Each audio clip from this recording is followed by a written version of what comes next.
si parang Ernie Gawilan, ang ating Paris Paralympian, multiple time Paralympian. Magandang hapon po, welcome to Sports Corner PH. Hello sir, magandang hapon din at saka sa mga nanonood ng Sports Space Philippines.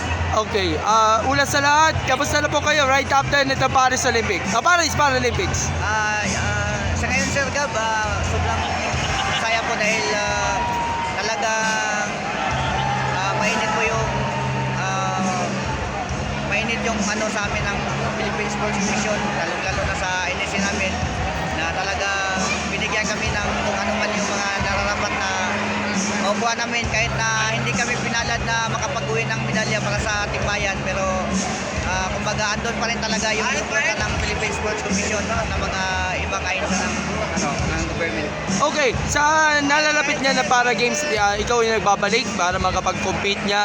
So, ano yung event na sasalihan nyo dito sa para games po? Ngayon sir, binigyan yung bawat national team, kasi yung national team, bawat isa binibigyan lang ng isang slot lang na event para yung iba naman, para sa yung mga baguhan na gustong sumali doon sa mga event, mapunta sa kanila yung mga ibang events. So isang event lang yung binigay sa amin. And in what particular po event? 100 meter freestyle. Okay, sa 100 meter freestyle, galing ba kahanda? Kasi considering ito yung una mong competition right after nitong Paralympics. At of course, unti-unti ka na bumabalik nga sa forma para lang dito sa competition na yun. Yun, excited ako na yun nga, makaharap ko yung mga ibang mga athlete ko, na mga para-athlete, mga Pilipino din, na yun, na makita nila na ito may batas para sa atin, at talagang andyan yung Philippine Sports Commission para suportahan yung mga para-athlete.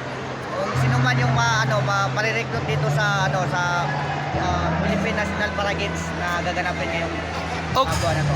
Okay, you're representing Team Davao at of course, andito yung mga kasama natin. Gaano ba ka-excited ang Team Davao para na pinamumunuan mo ikaw para dito sa competition?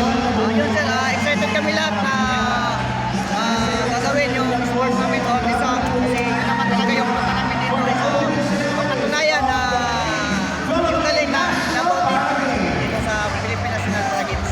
Okay, after nito para games, ano pag-aandahan ninyo ang competition ninyo after nito? Magpa-break ka muna for the holidays. Siguro yun lang, tatapusin lang namin hanggang December kasi yung off-season kasi namin is December 6-15, tapos balik ensayo ulit sa 2025 para sa World Championship na gaganapin sa Singapore. Tapos yun, susunod naman doon is yung yung ASEAN Para Games sa Thailand at sa October. ASEAN Para Games sa Nagoya.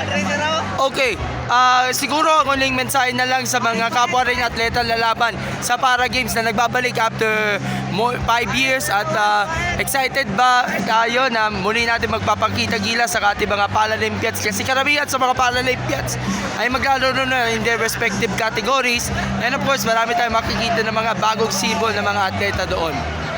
Message ko lang sa kanila na ito na yung pagkakataon para yun nga, mapabilang kayo sa national team, galingan nyo at ipakita nyo yung kaya nyo, na hindi adlang ang kapansanan para hindi maabot yung mga gusto natin sa buhay, at yun nga, patuloy lang tayo lumaban sa buhay kasi yun naman talaga yung purpose natin kung bakit andito tayo sa mundo. Good luck. Okay, ang inyong pasasalamat na lang on behalf of Team Davao, and of course, yung mga pasasalamatan ninyo bilang bahagi ng ating Paralympic team. Alam ko, ang dami mong biyaya na natanggap ninyo magmula noon na palanunan, even though hindi kayo napalad na magmedalya. Batiin nyo sila, pasalamatan nyo sila.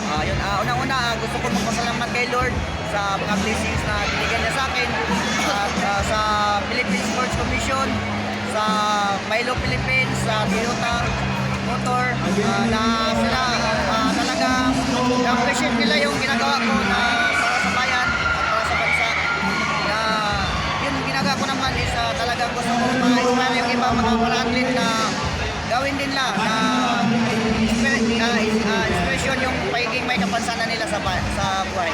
Alright, all the best to you sa inyong event. Good luck and God bless and more power to you, parang Ernie. Maraming salamat po.